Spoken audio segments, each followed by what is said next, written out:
So I asked over on Instagram for you guys to ask me questions, anything you wanted to know about the season of singleness and what you wanted to hear about, and I have never gotten so many responses. Like, I was in shock at how many responses and how many questions you guys asked. So I'm gonna do my best to answer as many of them as possible in this video, and then we'll probably have follow-up videos to answer more of those questions another time. You guys know I talk about marriage all the time and relationships and dating and chastity and all kinds of things. So usually the things that we talk about here is faith, family, and mental health. And if that's something that you're interested in, then make sure to hit the subscribe button and like this video to let me know that you like this kind of topic and you want to hear more about this. It seems that the season of singleness is something that really everybody wants to hear about. So let me know if this is the season that you're in and this is something that you're interested in hearing more about. One thing that kept coming up over and over again is like, what do you do with this season of singleness? I'll share a little bit about how the season of singleness was for me. While I was single, I dated on and off through high school, college, and grad school, but for the most part, I was single. So during that time of singleness, I really was longing so much for my future husband, for marriage, and babies. I had such serious baby fever. When I was single, I wasn't even dating anybody. There was no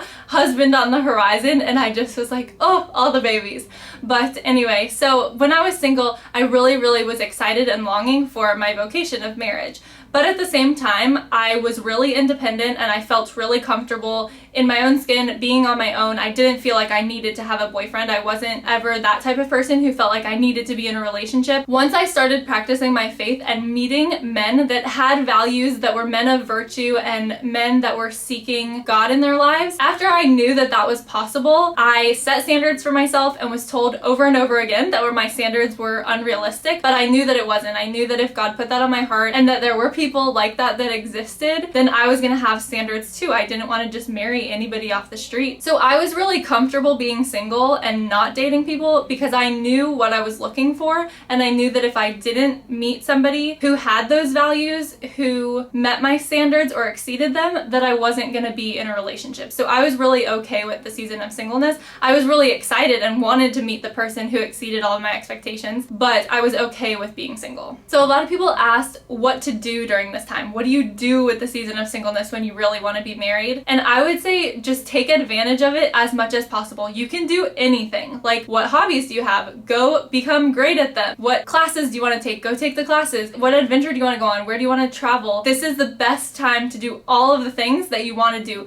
Don't wait until you're married. Like, if you're someone who knows that their vocation is married and really looks forward to being married, don't wait until you're married to start your life. You're living right now. Your life is now. So do everything that you want to do now. You don't need to wait until you have your husband or wife to start living. One thing that I did was every break or opportunity that I had during college and during grad school, I traveled as much as possible because that was something really important to me. That was a value that I had. I was obsessed with traveling. I wanted to go to all of the ends of the earth, and I took advantage of all the time that I had while I was single, and I traveled as much as possible. And that doesn't mean that I'm not going to travel now that I'm married. I still love traveling. My husband loves traveling. We still travel together, but it's not the same as when you're single and you can do whatever you want with your money. You're not necessarily saving for a house and kids yet. So things change, priorities shifts when you get married. And so right now when you're single, it's the perfect opportunity to travel, to go backpacking, to go hiking. Those are the things that I love. But whatever it is that you love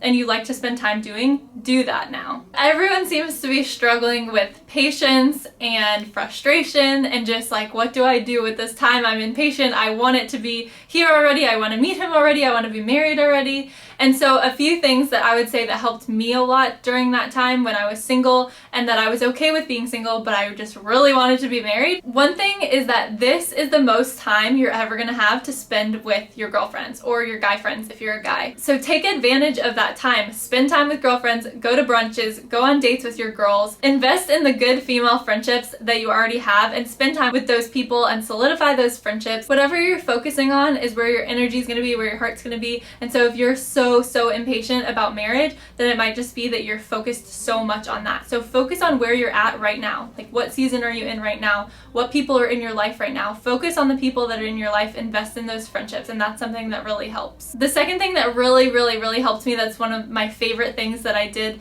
that helped me during my time of singleness, was writing letters to my future husband. So I didn't know him yet. I was in other relationships. I was going through breakups. I was not seeing any men on the horizon, and whatever situation I was in at that moment, I would write letters to whoever I was going to marry one day, and keeping him in mind was really helpful to me during that time. Knowing and trusting that God had somebody for me, and that right now I don't know who it is and I wish that I did, but I can write a letter to him because I know that he exists somewhere. He's a real person going through his real life. And so I wrote letters to my now husband. Throughout maybe about 5 or so years, I wrote about 10 letters. So I didn't write them all the time. You could write as many as you want, but I just wrote them when I was feeling really impatient and really frustrated with dating. And I would write a letter and be like, hey, this is what I'm thinking. I wonder what you're doing right now. I'm thinking I kind of want 10 kids. What do you think about that? And I just poured out my heart to him, whatever I was thinking. And then on our wedding night, when AJ and I got married, I gave him those letters as a gift. And he was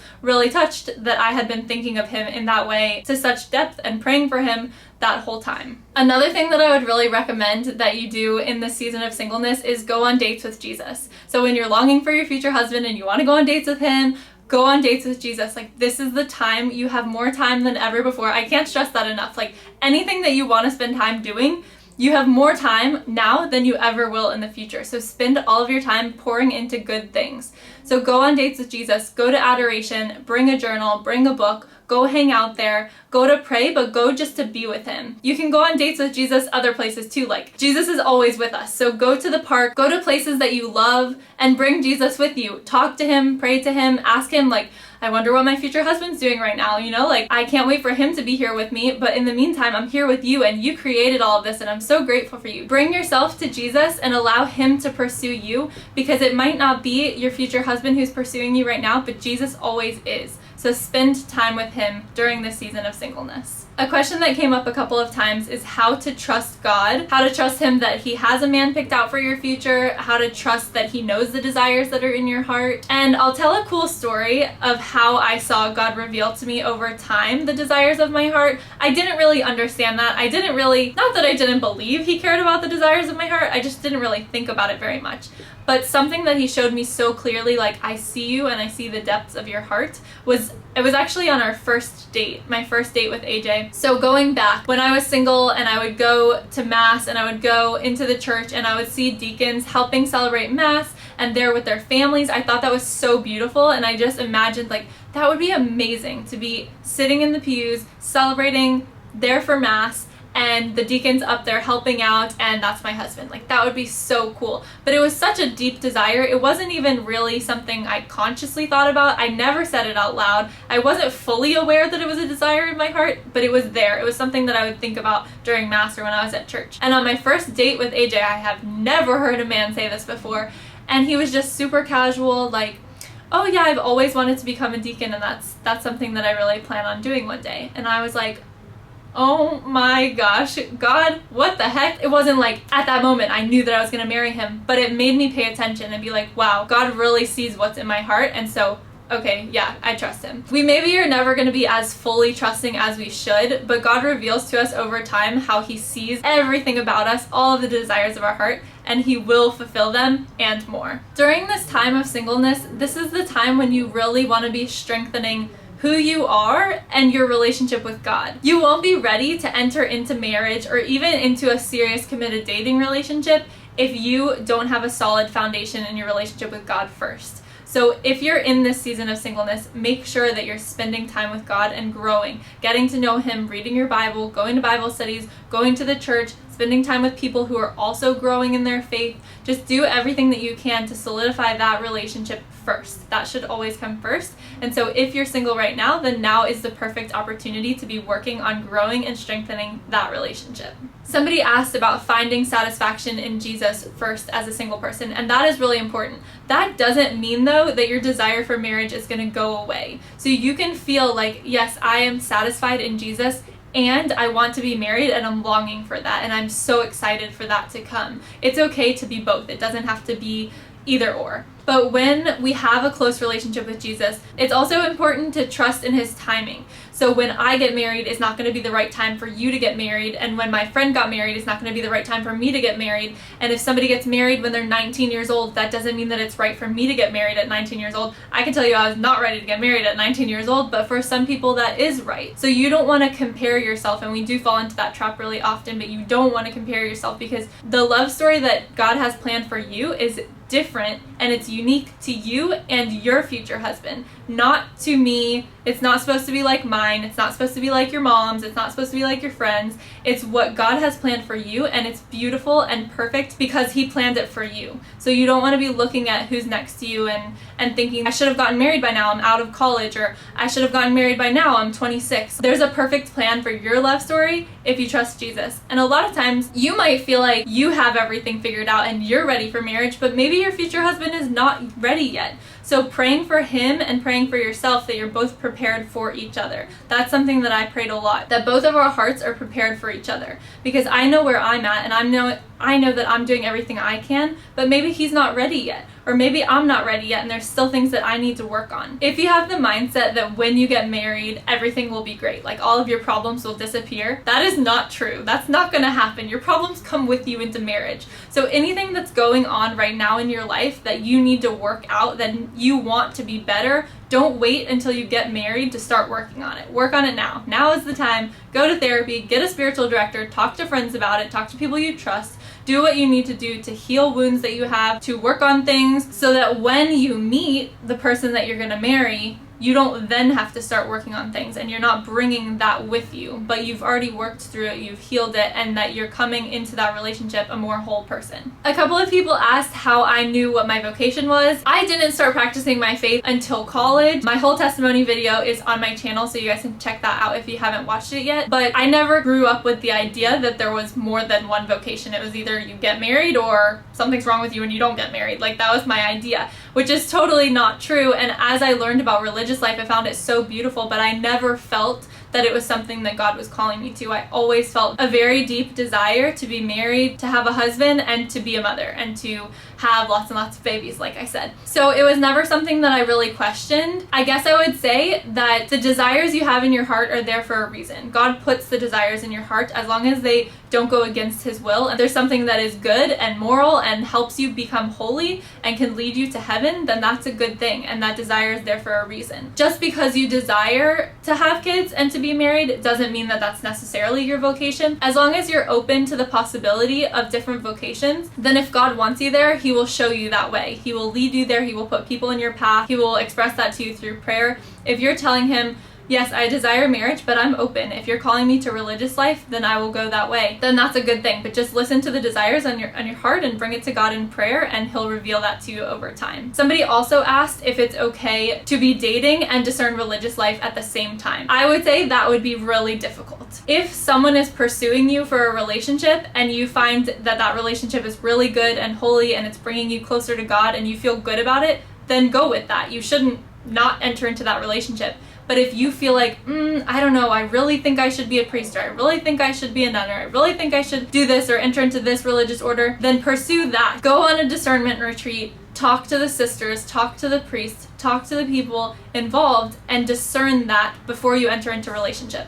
It's not fair to enter into a relationship when you feel this desire and call somewhere else. I once was dating someone just for a short period of time, and he was struggling with that. He was discerning becoming a priest while we were trying to figure out if we should be dating. And at some point, I also felt that the relationship wasn't something that God was wanting for us, but he also felt like I really need to spend time discerning the priesthood before I'm able to enter fairly and fully into a dating relationship. So we stopped talking. AJ asked me out like a week later, and he sent me a message a couple months later saying that he was gonna be joining the seminary in the fall. And so that's awesome. Like, it's really hard. If he was distracted by dating me, if we were doing something but he was so conflicted on the inside, it would have maybe taken him a lot longer to get to the place of, wait, this is what I think God is calling me to, and I need to go figure out if that's where he's calling me before I can give everything to a relationship. So a couple of people asked for specific resources, prayers, books, things like that that help in this season of singleness. So I wanted to share some of my favorites with you guys. I love novenas and the rosary and things like that. And so I did a 54-day novena, and this is where you pray the rosary for 54 days, 27 days in petition for something, 27 days in thanksgiving for that intention, trusting and knowing that God will provide even if you don't see the results right now. I did that novena in the beginning of the year, January, February, of the year that I met AJ, which I met him in July. So that was really beautiful to see that, yes, I didn't know what God was doing at that time in the beginning of the year, but my husband came along really soon after that, and I loved that novena. It really helped me stay grounded in my faith and in God during that time. There's also a website called Pray More Novenas, and that's 9-day regular novenas, not 54 days. And there's a whole list, and you can do any of them that you want. You don't have to do them at a certain time or a certain day or a certain anything. It doesn't have to land on a feast day. You can do these anytime. Somebody asked if they could do the St. Anne novena more than once. Of course, you can do it every day for the rest of your life. You can do novenas however they work for you. Some of them that are really good specifically in looking at marriage and longing for the vocation of marriage. One is the novena to St. Louis and St. Zélie. That's one novena. One is to St. Anne and St. Joachim. One is just the St. Anne novena. One is the novena to the Holy Family. So those are some good options. I'll link that down below. Also, I'll link down below the 54-day novena if anybody's interested in doing that. I've done it 3 times. It's amazing. I love it so much. Other resources, videos on YouTube, I'll link them down below also. Jackie Francois and Bobby Angel, anything by Leah Darrow, anything by Emily Wilson. They are so great. They have great videos. The book called Emotional Virtue by Sarah Swafford. That's really helpful. Oh, multiple people asked what to do if you feel like you're looking at every man in your life as a prospect, or you feel like you're ruining friendships or ruining relationships because you're looking for a spouse, or that because of impatience, you're just looking at every Catholic guy in your life as somebody that you could marry without actually intentionally discerning. So for those type of situations, I would recommend the Dating Fast book. It's a 40-day dating fast, so it's not too long, but it really helps with the mindset shift of like, this is not something that I need right this second, or that God's not going to provide for it. This is something that I need to be patient, I need to trust God, and I shouldn't be looking at every single person that I meet as my next boyfriend or my future husband. And if you do find yourself doing that, maybe make a list for yourself. What is it that you're looking for in a future husband? And then when I meet someone, do they meet this list? And don't have 100 things on there like they have to have blue eyes and blonde hair. Being a man of virtue, someone who's going to uphold my dignity, someone who is kind and loving and respectful to their family, things that you're really looking for that make for a good husband. And you can write that list, and then when you meet someone and you see like, no, actually this person doesn't treat me the way that I would want my future husband to. Somebody also asked about attraction. Are they being vain, or are they being too harsh if they're saying no to someone that they're not attracted to? Attraction is important. Attraction is good. So you're not called to marry every good Catholic person that there is out there. That would be crazy. There's lots of good Catholic people out there, and they're not all meant to be your future spouse. So if you don't feel an attraction to somebody, that's okay. They are meant for someone, and it's not for you. So yeah, that's good. That's okay. There was also a lot of questions about, should I pursue? Should I ask this guy out, or should I just sit and wait for him? I don't think that there's anything wrong with a girl making their feelings clear. So if you find someone really attractive, like a really great person, like you could really see yourself with that person long term, it's okay to make your feelings clear to them. But either way, I do think it's important for the guy to be the one pursuing. And women, we want to be pursued, so let men pursue us. If someone is not ready or able to pursue, that's something that they need to work on. Being able to go up and say, hey, I find you really interesting, really awesome. I really want to take you on a date. Would you be interested in going to dinner with me this weekend? But if you have a great, awesome friend and you're interested in getting to know them on a more romantic, relational level, it's okay to say, hey, I love spending time with you, and I was wondering if you would be interested in a relationship with me more than friendship. Is that something you're interested in? Do you only see me as a friend? And just gauge where they're at, and then they know that you're interested in them, and they can then step up and ask you out and things can go from there. Okay, I feel like I've been talking forever, so I really have to stop. One last thing I wanted to say, because I got many questions about online dating and what my thoughts are on that, and is it okay, and should I do that? And I think online dating is a great idea. I did a little bit of online dating. I didn't feel like it was for me. I had some good experiences. I met some interesting people, and everyone is different, and everyone's gonna meet their husband or their wife in a different place and situation, and so many people meet online. That's a great way of connecting people who might not be in the same exact location. So it might not be somebody from your church or from your school or where you hang out every day, and a great way to meet those other people is online. I love knowing that there are dating apps and websites and resources to help people connect and meet each other that are specifically for Catholics or Christians or people of faith, because then you don't have to weed through and try to figure out, is this somebody who loves Jesus? Is this somebody who's Catholic? Is this somebody who has the same values as me? Because that's really hard. If you've been on other dating sites or dating apps, oh my gosh, that's really stressful and really hard.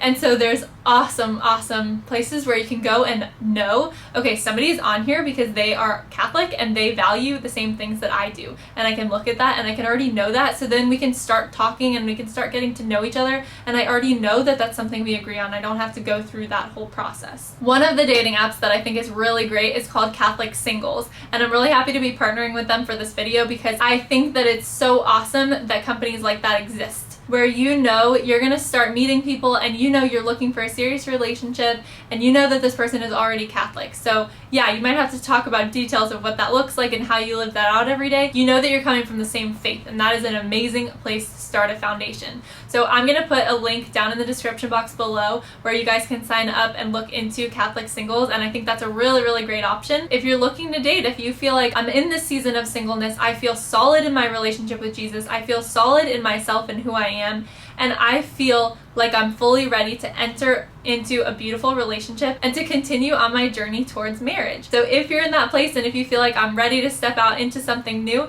then check out Catholic Singles, and that might be where your future spouse is waiting for you. I answered so many questions, so I hope that it was helpful for you.